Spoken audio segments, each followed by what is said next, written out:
একটা কচুর ফুল হয়েছে, কেটে নেই, কেটে নিয়ে সেদ্ধ দেবো।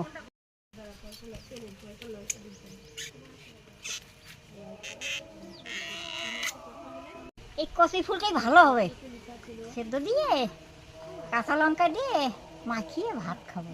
ফুলটা এখন কেটে নিই, একটু ধুয়ে নিলাম, ভাতে সিদ্ধ দিয়ে দিই। কচুর ফুলগুলো ভাত থেকে বের করে নিলাম, কচি তো গলে গেছে বেশি, এক দুই টুকরো পাইছি, একটু পাইনি। মাখা করে নিই, লবণ দেই, লঙ্কা দিয়ে মাখা করে নিই, একটু তেল দিয়ে দেই। ও কচুর ফুল মাখিয়ে নিয়েছি, এখন গরম গরম ভাত খেয়ে নিই।